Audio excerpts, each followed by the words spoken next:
Okay, we're 5 past, and there is quite a bit I do want to address on this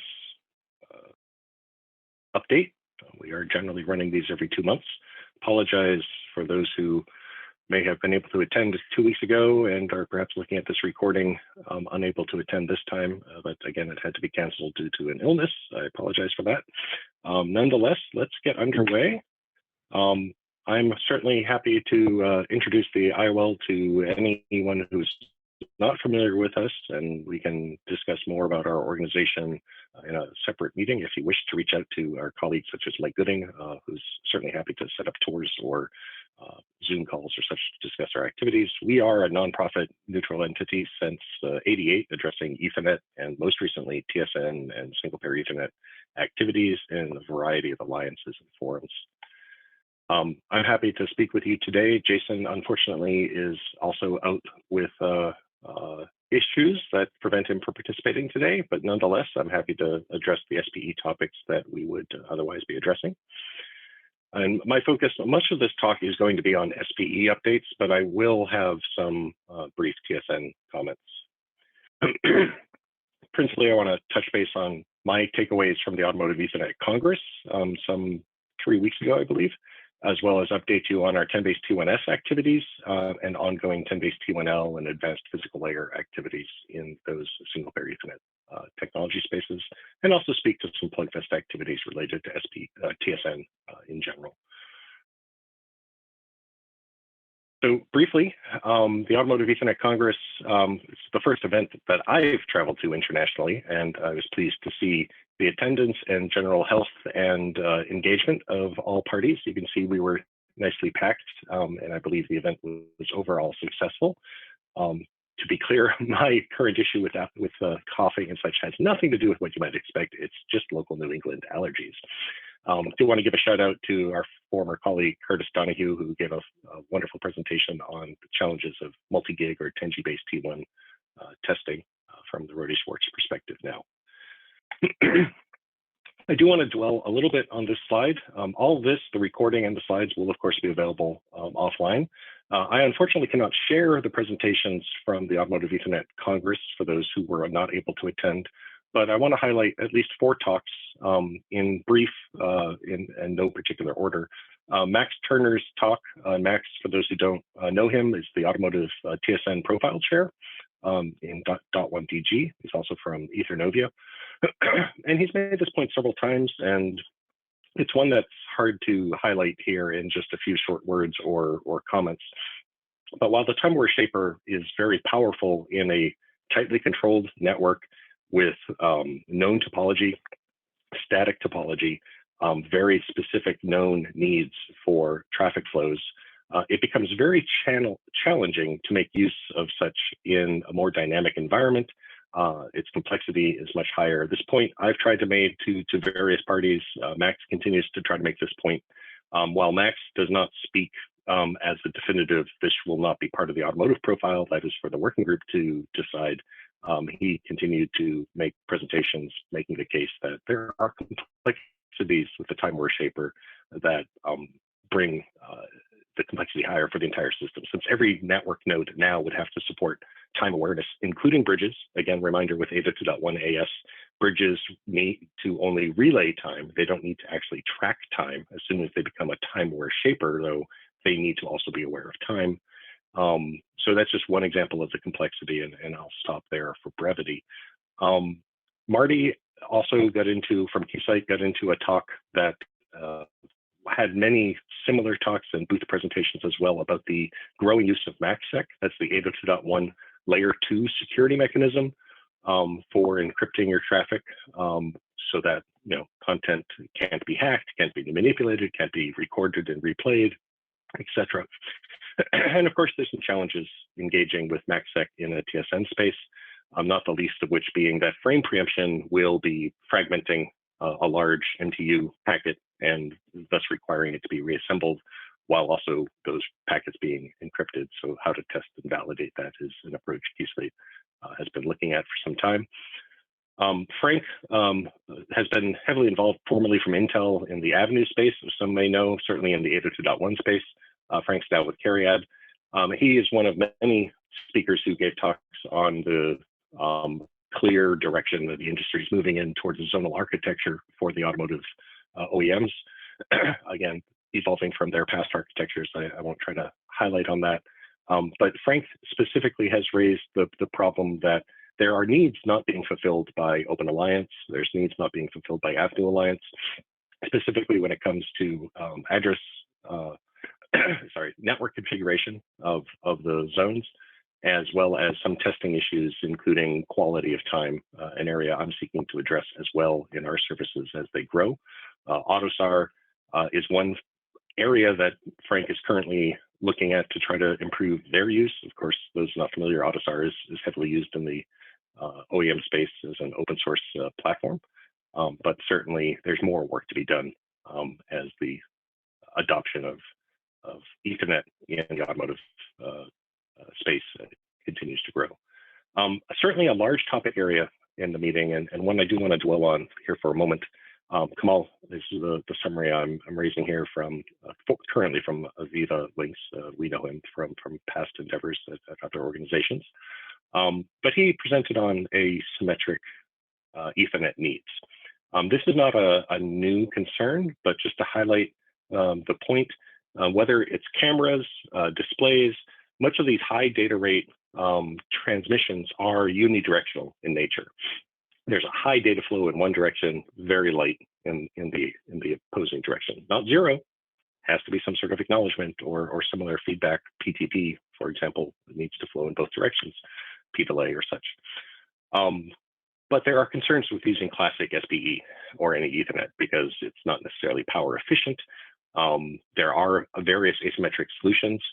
Energy efficient Ethernet by its original intention would be symmetric, but it certainly can be used asymmetrically, much like with pause or flow control and other mechanisms where one direction of the Ethernet traffic would still be active at full speed, and the opposite direction would be in a powered down condition, sending the EEE refresh signals.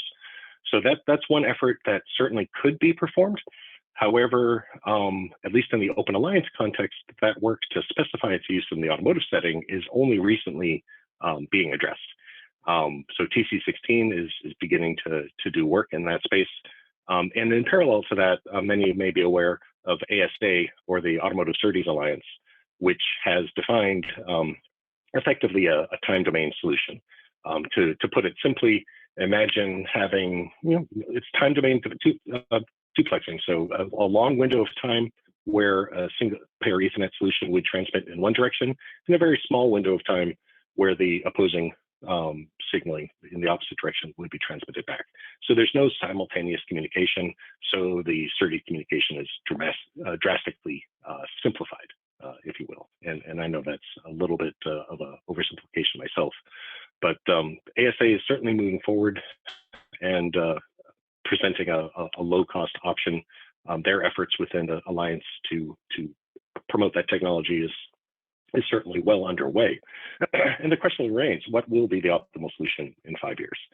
Will we have ASA solutions as a, if you will, a niche solution for this unidirectional high-speed link that still needs some asymmetric bidirectional capabilities? Will EEE and a single pair Ethernet take off? Or will we see the general homogeneous nature of Ethernet succeed in reducing cost? Even though it may not reduce power, there may be enough of a power reduction with evolution to address the concerns the OEMs have on its inefficiencies. So certainly looking forward to any discussion that we have in the second half of this webinar from those attending on those topics. A short update, switching gears from automotive to the telecom space. I'm happy to say that we've completed our first engagement with the O-RAN Alliance as we've recently joined. We had participation from ADI, Cisco, IPN Fusion, Keysight, Rohde Schwartz, and Viavi to go through some testing. And in fact, the ADI ORU, I believe, made use of an Intel platform and the WIZ system, specific radio solution. So certainly many parties involved in seeing what is effectively a proof of concepts. It's not a plug fest, it's a POC fest as they refer to it, but the proof of concept that the various, in this case, working group 4 test plans for ORU validation are coming together nicely. And as very, very brief highlight, if you're not familiar with this space, the concept is truly moving towards an open space where a telecom provider with ORAN architecture could replace any of the radio units deployed in their network with another compliant open radio unit, enabling greater fail-safe multi-sourcing, various benefits I won't need to elaborate on, I'm sure. We continue to move forward in that space, looking to build up our testbed to enable a full end-to-end solution, working with the Linux Foundation Super Blueprint effort. And I'm certainly interested in seeing our involvement with the S-plane, their language for the synchronization plane or the 1588 PTP technology, and continuing our efforts to enable detailed conformance testing for 8275.1 and .2 like we do with GPTP and the power profiles. Certainly looking to work with Working Group 9 and CalNex to continue to extend those capabilities as well. So if you have telecom interests, certainly happy to continue to discuss that with you in the discussion period. Two other quick updates. We did complete our high-speed networking plugfest for 50 and 100 gig per lane technologies. Yes, that's 100 gig per lane. 4 lanes, 400 gig, 8 lanes, 800 gig. You can do math. We do have another plugfest coming up October 10th. That date might slip around, but encourage parties to engage with the Ethernet Alliance High-Speed Networking Committee. They have allowed non-members to participate in the past, but certainly would encourage you to consider being involved with the EA for that activity. In another area, certainly relevant to this talk, SPE has a committee within EA that is focused at the moment mostly on the T1L space. T1S, everyone recognizes the Open Alliance TC14 group is sort of the home for where that's being addressed. And while some may be familiar with the Advanced Physical Layer or APL group, that has a very fixed, specific industrial automation focus for those engineered environments. There are other use cases for T1L and for power over data line or single pair power over Ethernet or SPOE, depending on which acronym you want to use. So you may be aware EA already has a certification program for PoE, the classic power over Ethernet. So whether we simply pursue validation and plugfests, which is our plan within the committee, or extend further work with potentially power certification or such, that's to be discussed within the confines of that EA subcommittee. But I would encourage folks to participate. The next meeting is June 27th at 1 p.m., where there will be specific discussions on exactly these approaches. So there may be interesting discussions that I would encourage parties who are EA members to participate in. And if you are EA members, happy to speak with you offline in a proper context of what's going on and how you can participate there.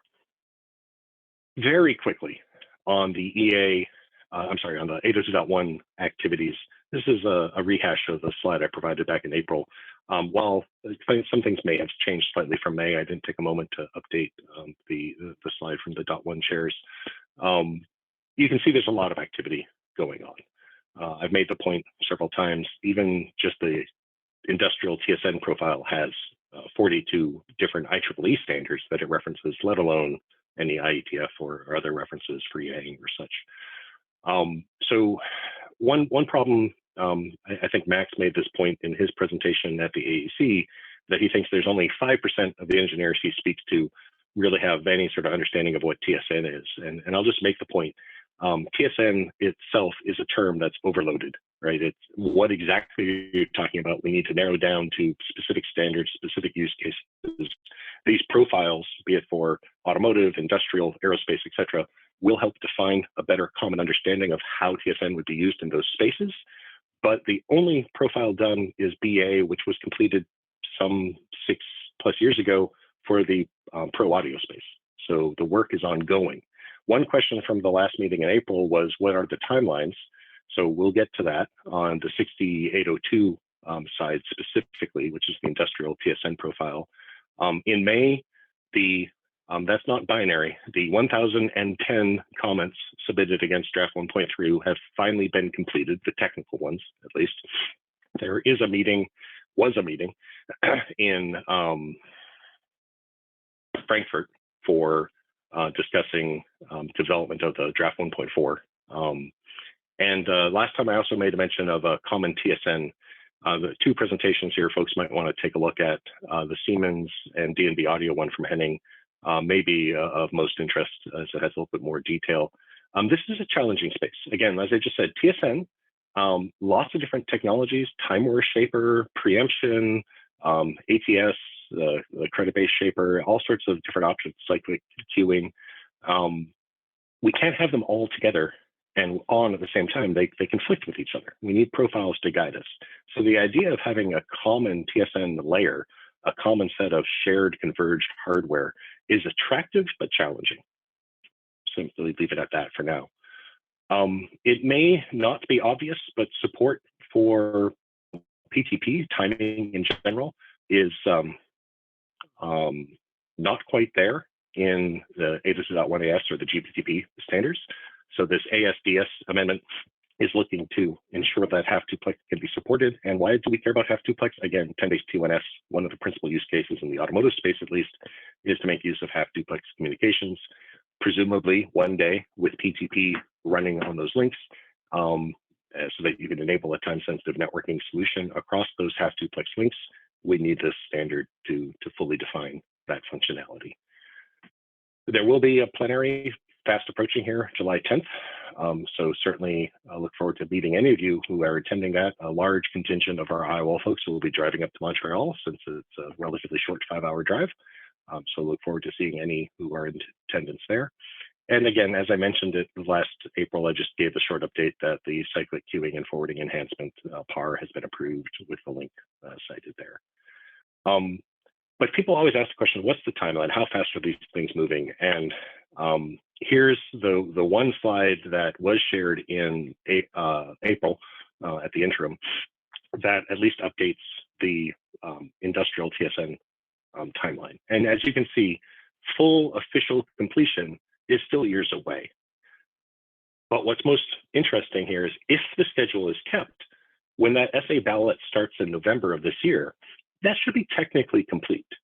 We'll see if we can get from draft 1.4 to that SA ballot without having to do a draft 1.5 or draft 1.6. That'll come down to the comments submitted for the working group ballot started in July at this upcoming plenary. This may put this profile as the second profile to be completed for TSN. We shall see. Again, the ad hoc was in Frankfurt at this point has already occurred. Only other brief updates I'll mention, again, for the May activities, there is the ongoing, the term they use for the title of the standard is long, but it effectively means 100-base T1L. That effort is commenced and will be continuing in July. Similarly, improvements for SPE time sync, time stamping and such has moved on to a draft 3 SA ballot. And greater than 10 gig continues to move forward with draft 1.2. So there's many SPE standards still in flight, and this is just a subset of them in the 802.3 world. So again, on that 100 meg and faster speeds, we continue to work with the Open Alliance to improve the 100-base T1 test plans. Much of that I still have to contribute into some of those committees. If it's not known, we do have a solution for 100,000-base T1 PCS and PHY control testing, and a second one is in the works to be completed this year. So that's encouraging to enable that level of validation for 1,000-base T1. We need to repeat that for multi-gig, and that's an ongoing discussion and effort within the industry, the TC15 space specifically. We are working, as mentioned, with the Ethernet Alliance, potentially for additional validation efforts and also for plugfests. So whether that's a multi-gig SPE plugfest, a Type B 1,000-base T1 plugfest, or either through the EA or Open Alliance TC14 effort, 10-base T1S plugfest.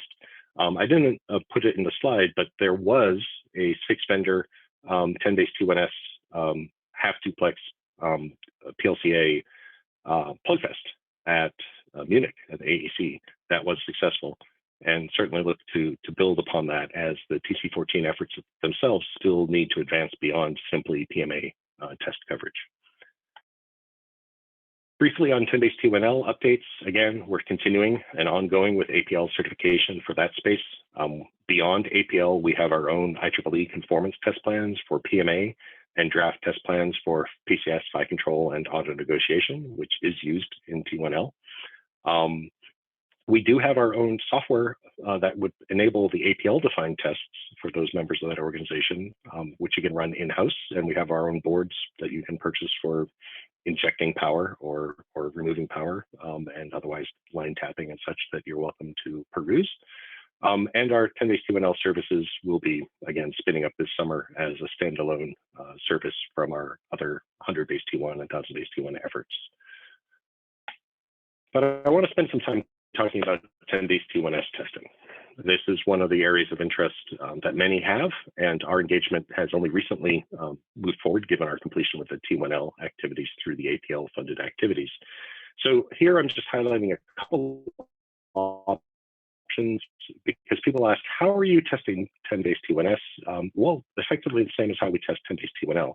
In some cases, a simple MATLAB generated signal from an AWG generated into a board monitored through a line tap so that we can see the bidirectional signaling on the scope from the AWG as well as from the DOT will enable a large number of the PCS and PLCA tests. There's no 5C, I should correct that in the slide. And where necessary, clause 98 auto negotiation. Full duplex 10 base T1S can use auto negotiation. Half duplex uses in the automotive space, AutoNeg is not supported, so there may be less interest in seeing auto negotiation used there. This is just one example of a test setup. Another simple test setup would involve some generic media converter, RMII or equivalent, to 10 base T1S driven from pattern generator and logic analyzer for monitoring, as well as with the line tap for inline monitoring. And again, these solutions are various capabilities that exist today or are in flight with our own MATLAB code to do the line decoding and such. And this solution, combined with the previous AWG, can enable, for example, MAC half duplex testing on a 10 base T1S with some fidelity, a service we're looking to turn on by the end of the summer at the latest. Here's just another example where instead of driving from the MII, a simple media converter certainly can be useful for some test setups. That's not a stretch really to comprehend. But our end goal, where we'd like to be for the most dynamic system, would be an FPGA-driven system, probably with some form of either ADI DAC3 or some equivalent flexible A to D and D to A solution, so that we can drive an interactive solution performing PLCA, for example, to test the system. This would probably be longer term. It would not be by the end of the summer, but the previous examples certainly are capabilities we can turn on by the end of the summer for actual T1S testing while also releasing our test plans for T1S. So to that end, I want to make sure that those in attendance here and hopefully those we speak to directly through Zoom or in-person meetings up in Montreal, we are moving forward with our 10 base T1S efforts, leveraging our current capabilities. We do expect to support the TC14 defined tests, as well as any additional test capabilities that TC14 might not define, such as auto negotiation or forms of PCS or PLCA that have not yet been addressed in TC14 at least. Certainly look to contribute what we can to that group. And again, some of our customers are already looking for and we're planning to support the MAC testing that we've been doing for 25, 30 years. It's the same Ethernet half duplex MAC. People might forget Ethernet had a half duplex era, CSMA CD. That is what we're talking about. When PLCA is disabled, it's just the same old CSMA CD, but we need a PHY that can speak 10 base T1S to communicate, from the test station. So that sort of capability is what's in flight. Of course, when PLCA is enabled, the half duplex communication can be more efficient, but it's still CSMA CD on the other side of the MII. It's just effectively managed by the PLCA layer when it's enabled on the link partners. The solutions we have will certainly be something we'll make available, as we do with many other spaces when possible. And again, I would encourage any who are interested to either meet with us in person Monday or Tuesday. We have some private meeting space that we can utilize. We can meet in the hall as well, or we can set up a Zoom session for those not physically attending Montreal. Happy to sync up with team members in the industry on that topic. So that's the 30 minutes. I tend to share this slide in various contexts, and this is my reminder of why we go to standards meetings, why our team will be at Montreal. Standards are important, whether it's the Open Alliance driven specifications or the IEEE specifications. It's important to bring industry consensus together and define requirements, obviously. Test plans in a tool agnostic fashion have to certainly come together, be they under an Open Alliance, UNH-IOL, Ethernet Alliance, or similar umbrella. The tooling, again, that becomes specific, whether it's coming from a particular well-known industry member or if there's a gap and UNH-IOL fills it. We still need that capability to enable those test plans and instantiate solutions, and preferably have multiple solutions, because there's always a problem somewhere. And when we test, we find those problems. Those problems might be with the device we're testing. It might be with the tools we're using, which is why options then become very powerful. It might certainly be with the test plan. It might certainly be with a standard. And again, that's why our organization is involved in this entire chain, because it is a continuous improvement cycle to drive improvement into that space, and happy to bring that philosophy to the T1S space as well. So with that, I think we can spend the remaining 28 minutes or so on Q&A. Here's just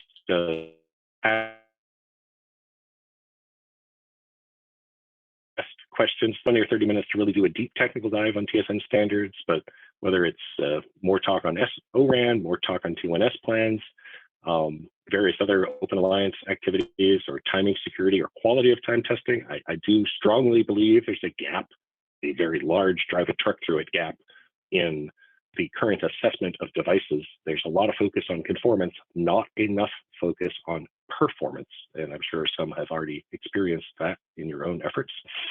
But with that, I think we can turn this into the open discussion if people have questions. And we also have a poll to your interests, both for this discussion and for future discussions, that perhaps we can launch that poll. Mara, I don't know if I have the power to.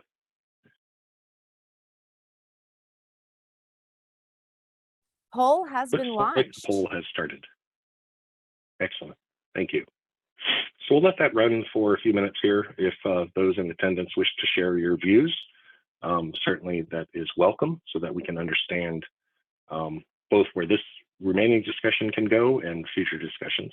The floor is also open if you'd like to chat a question in the QA field, or if you'd like to simply unmute and ask your question via your mic, that is also welcomed.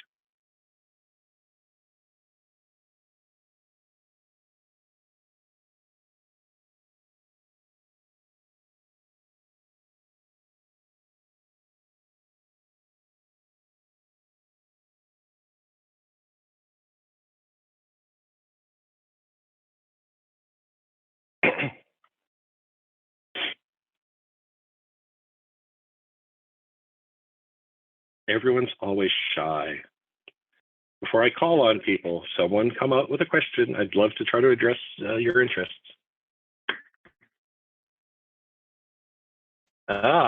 Wonderful question. I think this is not something everyone can see, so I'll read it. We have a question. If the automotive industry is the furthest along with TSN, where do you put the medical, industrial, and aerospace industries?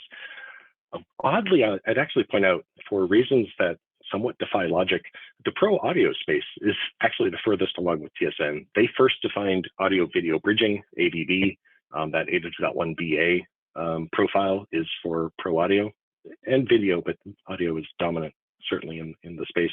Avenue Alliance certainly has spent much of their time focusing on the pro audio space. They do have automotive coverage interest. We do perform their automotive Avenue certification for that space, but we certainly expect that to evolve as the Open Alliance efforts continue to evolve.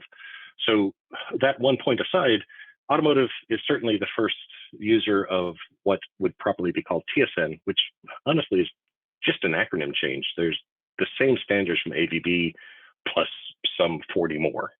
So now we have lots to choose from, and therein lies part of the problem. Avenue's published a public Avenue Automotive specification, I believe that draft 1.6 at this point, to define some use cases. That drove changes to the 802.1 AS 2020 standard that adopted those changes, so we'd have static configuration of BMCAs and multiple domains potentially being used and such. But the aerospace industry has recently started with SAE working with IEEE 802.1 to define an aerospace TSN profile. That's only in its first year still, if my memory is correct. As I showed earlier, I'll go back to that slide, the industrial TSN profile has been underway for quite some time.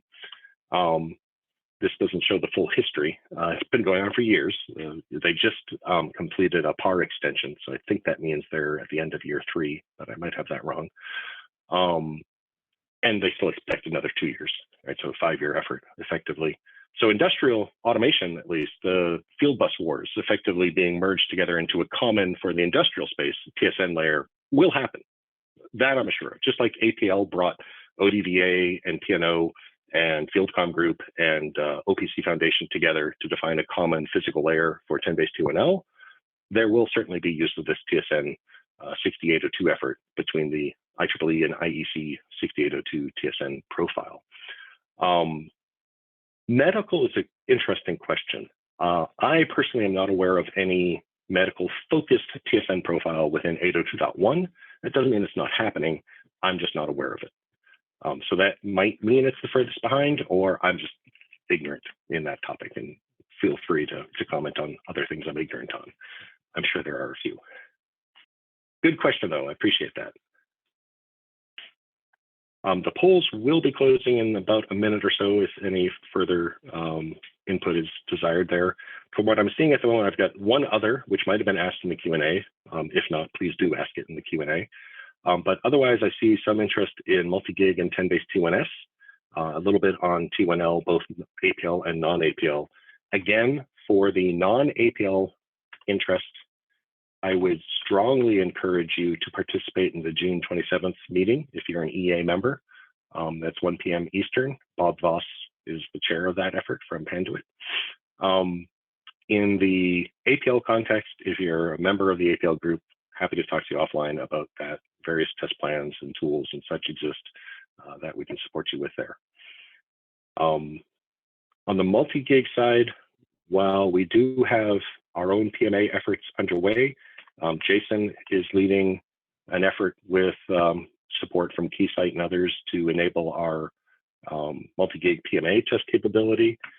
We also have support from Rody Schwartz, and as mentioned here, our former colleague Curtis Donahue has presented on their Rody Schwartz's multi-gig testing approaches at AEC just recently. So we do expect to continue to turn on our services in this space. Multi-gig has challenges. It has extreme challenges when it comes to testing PCS and PHY control. There's various reasons why my involvement with CC15 has been somewhat limited of late, but our intention remains to support PCS and PHY control test plan definition in that group, as well as working with industry members to develop tooling to support that space. But tooling is definitely a significant area of concern. So if any have interest in that, we can certainly talk offline regarding that. And again, the main update here, we have existing capabilities in part driven because of our T1L APL activities that we can readily emulate and adapt to T1S test coverages. There's nothing revolutionary about this concept. I recognize that, but using an AWG to generate valid signal controlled with whatever perturbations we require, and a scope to verify our generated signal is correct and timed appropriately for the test case we desire with the DOT is certainly an easy first step.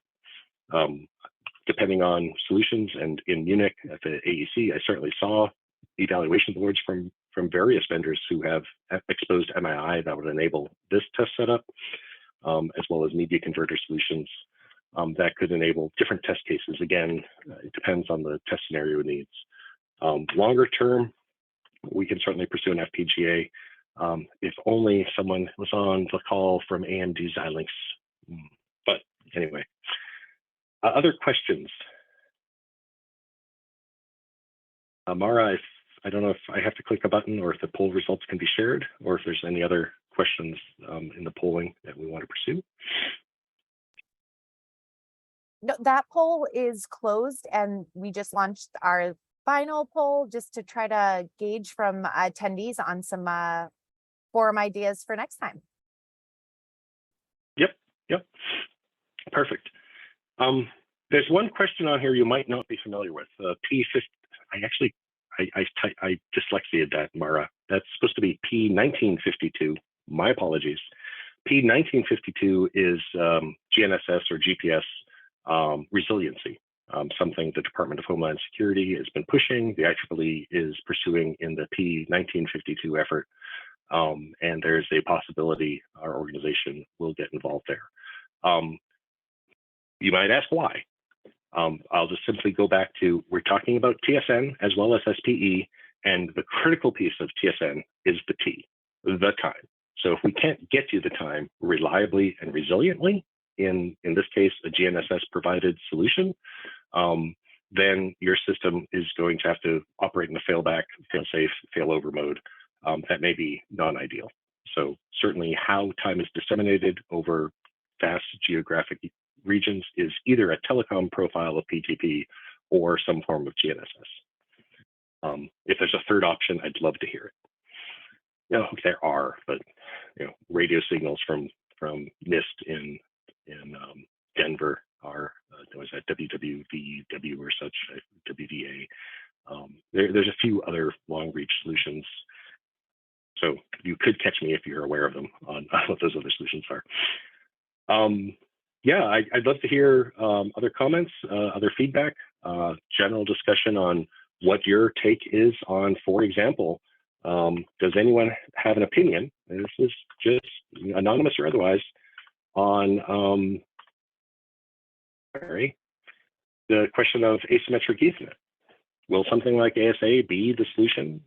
Will EEE end up carrying the day?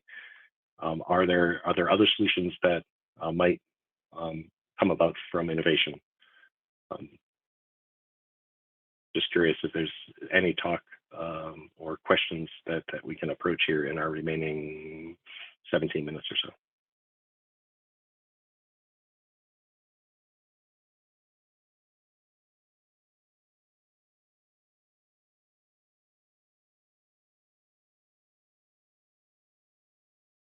Gareth, you must have an opinion.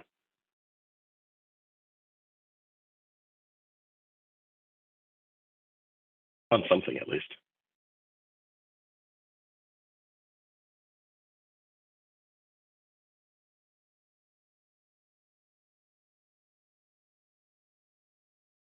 Any questions from anyone? I can fill time, but I don't like hearing myself talk. If I can instead answer questions or engage in discussion with those of you here, happy to do so. I'm also happy to meet with you more privately if there's a need. Obviously, discretion is sometimes necessary for what folks' activities might be. Sorry, I'm just flipping to the update slide. T1S, where we will be in person in the July plenary. If you're present, certainly look forward to meeting with you. I think it's the first in-person IEEE meeting since the pandemic started. But we can also have private Zoom discussions about whether it's 10-base T1S, ASA, multi-gig, or the 1588 certification efforts or other spaces. There is a lot to figure out in all these standards, though. I can't stress it enough. I wish I could share a slide from one of the AEC presentations, but respecting those copyrights, I will simply go back to the ongoing work. And this is public information. You can see the link. That happens to be from the March closing plenary, but there's a similar slide deck that will be posted. It's not actually posted yet for the May meeting. These are just the standards in flight in 802.1 relevant to TSN. So there are far too many options available, quite frankly, which is again why I will point you back to I'm sorry for bouncing around, the common TSN slides, there's no uniform industry consensus in how to do this. This is why we have profiles for automotive, for industrial, for aerospace, the old Pro AV profile, perhaps someday a medical profile. But forgive the analogy, but the holy grail of having a common TSN that can support all the different use cases, fast startup for automotive purposes, low cost for maybe a consumer pro audio purpose or such, or prosumer, industrial scheduling with strict real-time requirements. The space is so large. The idea of us having one common solution is somewhat hard to imagine unless the scale, and this is certainly a motivating factor. If we have a niche solution, that solution will forever be a niche option. It may solve a problem well. Not to disparage it, but perhaps ASA is an example of a niche solution, perfect for the unidirectional need, but will TDD be taken up in other domains to broaden the use case, to broaden the market appeal, multi-sourcing, driving costs down? If a semiconductor vendor is the only source, that might be a problem. But if all of them, whatever that means, is a provider, then the cost can certainly come down. I'm not sure if it was an omission or if only now people are able to unmute. But sorry for that if that's the case. Certainly, I hope using the chat was an option. But if anyone wishes to unmute and state your case, other than the reminder this is recorded, feel free to share your views or opinions, or happy to discuss interactively any questions or thoughts that I might have struck from you. Yes, please go ahead, Zach. Oh, we lost Zach. Oh, no. Okay.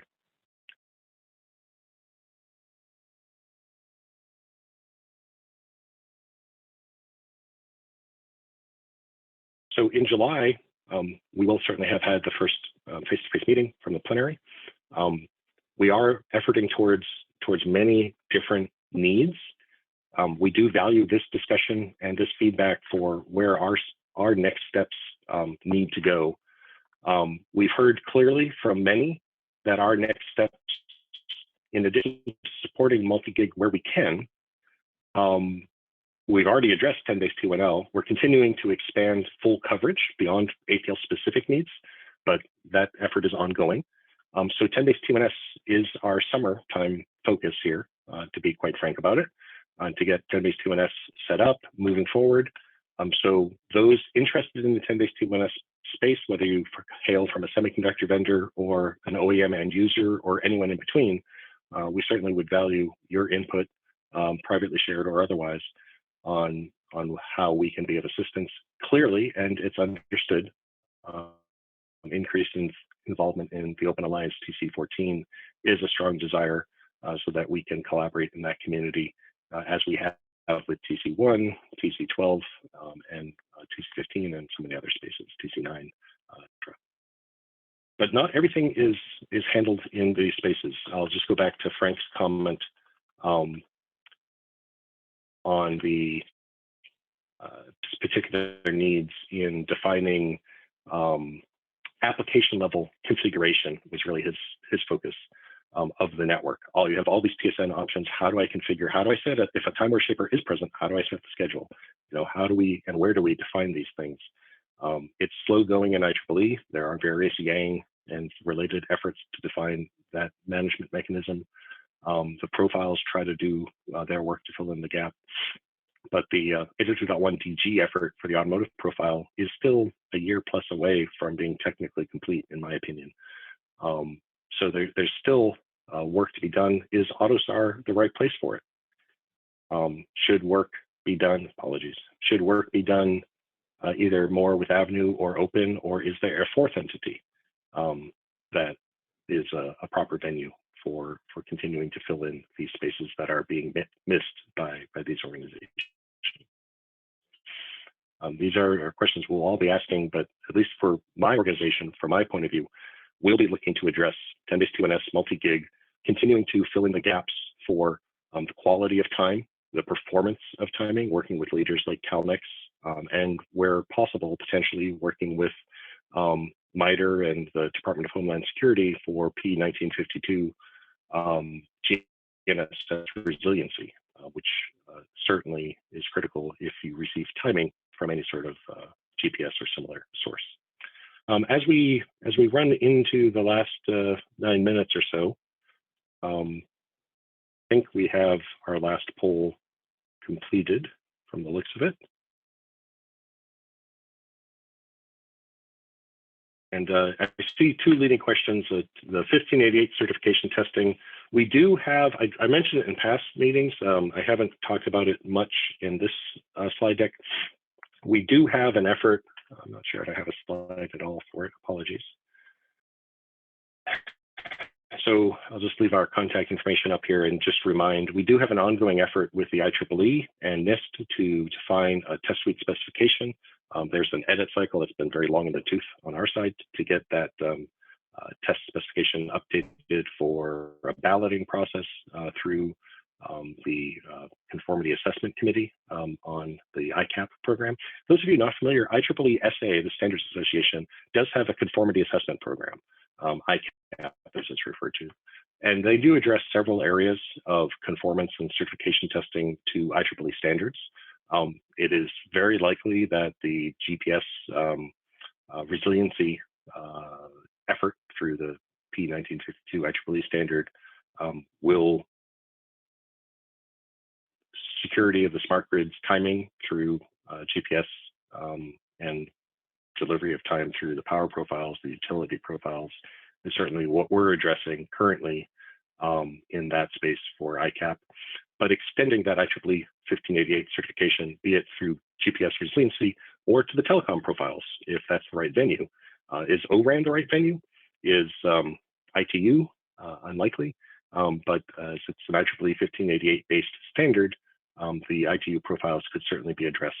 There is some history there, which I can speak to separately, but certainly looking to reinvigorate that 1588 based ICAP certification through IEEE. The TSN industrial space, what will be most interesting will be to see the draft 1.4 and the resulting comments leading through that working group, the first working group's the full circulation for commenting. And we'll see if the comments resolve quickly and we can get to a SA ballot at the November plenary.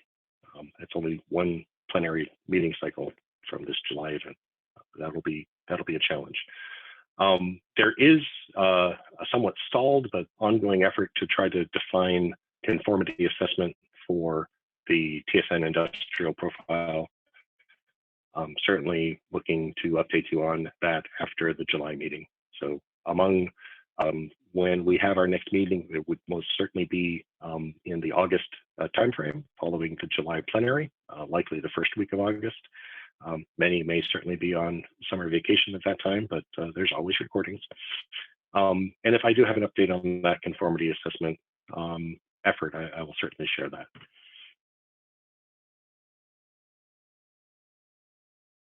So many standards, so many shapers, so many physical layers. Are there any other questions on any one of those aspects that I'd be happy to try to address or take into the next update session?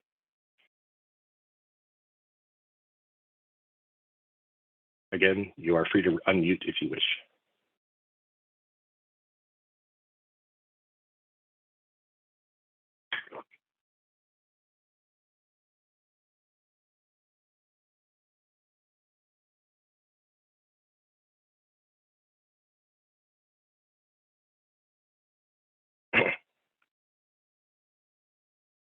Well, again, I would simply ask your organizations or yourself particularly to please reach out to us, Mike Gooding or myself or Michelle or Jason. We, all but Michelle, will be up in Montreal. So we can certainly meet with you in person if we have that luxury. or representatives from your organization, we can certainly do that as well, and we can do so privately as needed. Certainly, we can also set up a Zoom discussion. And our norm, of course, is to operate under NDAs. So while I share what I can, there's obviously limits to what I can discuss. Again, so those private meetings may be the best context for some of you to participate. But nonetheless, I do appreciate your attendance today. I hope you found this beneficial. Let me know what I can do. Feel free to send us feedback so that I can elicit more comments from you. Sometimes I've been successful. This might be the first time I haven't been able to get anyone to voice a question, but I do appreciate the question that was asked. And if any do have other awareness of medical focused TSN activities, I would certainly be interested as well. And if I become aware of it, I will try to provide that in a future update. Feel free to also contact us privately if you wish to discuss that further, as the question came in anonymously.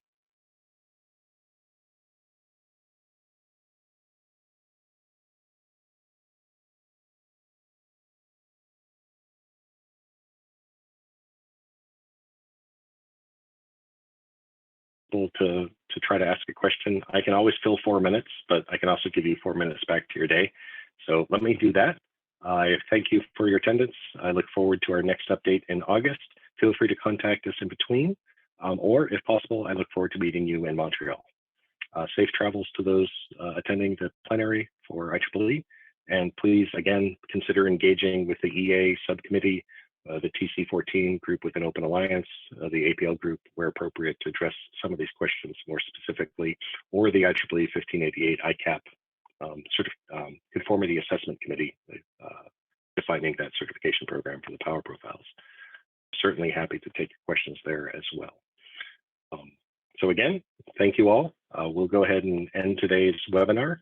And I hope you all remain healthy and enjoy the beginning of summer and the continuation of it until the next time we speak in the height of its heat, no doubt. Take care, all.